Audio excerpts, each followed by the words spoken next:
ಬಡವರ ರಾಜಕುಮಾರ್ ಅನ್ನೋ ಪುಸ್ತಕ ರಾಜಕುಮಾರ್ ಅವರನ್ನ ಕುರಿತ ರಾಜಕುಮಾರ್ ವ್ಯಕ್ತಿತ್ವ, ರಾಜಕುಮಾರ್ ಸಿನಿಮಾಗಳನ್ನ ಕುರಿತ ಅಧ್ಯಯನದ ಪುಸ್ತಕ ಅನ್ನೋದಕ್ಕಿಂತ ಕರ್ನಾಟಕದ ಜನಮಾನಸ ತಮ್ಮ ಹೊಳೆಗೆ ಒಬ್ಬ ರಾಜಕುಮಾರನ್ನು ಸೃಷ್ಟಿಸಿಕೊಂಡ್ರಲ್ಲ, ಆ ರಾಜಕುಮಾರನ ಕುರಿತಾದ ಪುಸ್ತಕ ಇದು.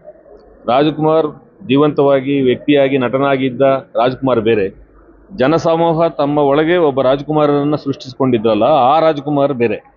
ಇವೆರಡಕ್ಕೂ ಒಂದು ತಾಳಮೇಳಗಳ ಸಮನ್ವಯ ಹೇಗಿದೆ ಎನ್ನುವಂಥ ಸೂಕ್ಷ್ಮತೆಯನ್ನು ತೋರಿಸುವಂಥ ಪುಸ್ತಕ ಇದು.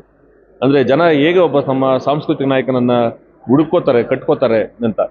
ನನಗೆ ತಿಳಿದ ಹಾಗೆ 60-70ರ ದಶಕದಲ್ಲಿ ನಮ್ಮ ಕರ್ನಾಟಕದ ಸಾಮಾನ್ಯ ಜನ, ಮುಖ್ಯವಾಗಿ ತಳವರ್ಗಗಳಲ್ಲಿದ್ದಂಥ ಅನೇಕ ಜನ ಸಾಮಾನ್ಯರಲ್ಲಿ, ಯುವಕರಲ್ಲಿ ಮತ್ತು ಯುವ ಸಮೂಹದಲ್ಲಿ ಒಂದು ಬದುಕಿನ ಬಗ್ಗೆ ಒಂದು ಭರವಸೆ, ಪ್ರೀತಿ ಮತ್ತು ಆತ್ಮವಿಶ್ವಾಸವನ್ನು ಮೂಡಿಸುವ ಕೆಲಸವನ್ನು ರಾಜ್ಕುಮಾರ್ ಸಿನಿಮಾಗಳು ಮಾಡಿದ್ವು.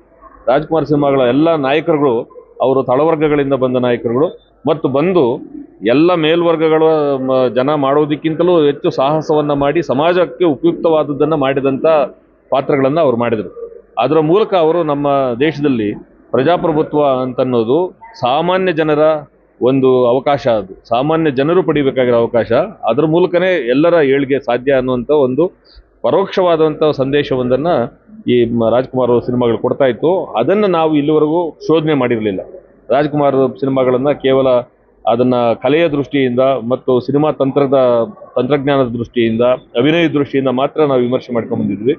ಆದರೆ ರಾಜ್ಕುಮಾರ್ ಸಿನಿಮಾಗಳು ಹೇಗೆ ಒಂದು ಸಾಮಾಜಿಕ ಪರಿಣಾಮವನ್ನು ಉಂಟು ಮಾಡ್ತಾ ಇದ್ದಾವೆ, ಜನರ ಮೇಲೆ ಅವು ಉಂಟು ಮಾಡಿದ ಸಾಮಾಜಿಕ ಪರಿಣಾಮದ ಗುರಿ ಏನು, ಪರಿಣಾಮ ಏನು ಅನ್ನೋದನ್ನು ನಾವು ಇಲ್ಲಿವರೆಗೆ ಅಧ್ಯಯನ ಮಾಡಿರಲಿಲ್ಲ.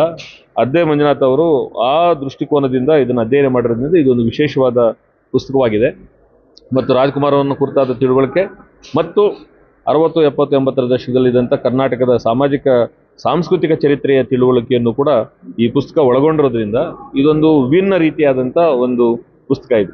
ಸೊ ರಾಜ್ಕುಮಾರ್ ಅವರ ಬಗ್ಗೆ ಬಂದ ಒಂದು ಹೊಸ ರೀತಿಯಾದ ವಿನ್ಯಾಸದ ಪುಸ್ತಕ. ಒಬ್ಬ ನಾಯಕ ಹೀಗೂ ಜನಮಾನಸದೊಳಗೆ ಒಂದು ಸಾಮಾಜಿಕ ವಿವೇಕವಾಗಿ, ಸಾಮಾಜಿಕ ವಿದ್ಯಮಾನವಾಗಿ ಹೇಗೆ ಪರಿವರ್ತನೆ ಆಗಿರ್ತಾರೆ ಮತ್ತು ಅವ್ರನ್ನ ಹೇಗೆ ನಿರಂತರವಾಗಿ ಪ್ರಭಾವಿಸ್ತಾ ಇರ್ತಾರೆ ಅನ್ನೋದಕ್ಕೆ ಇದೊಂದು ಪುಸ್ತಕದಲ್ಲಿ ಸಾಕಷ್ಟು ಉದಾಹರಣೆಗಳು, ನಿದರ್ಶನಗಳು ಸಿಗ್ತವೆ. ಹಾಗಾಗಿ ಇದು ಎಲ್ಲರೂ, ಕನ್ನಡಿಗರೆಲ್ಲರೂ ಓದಬೇಕಾದ ಪುಸ್ತಕ.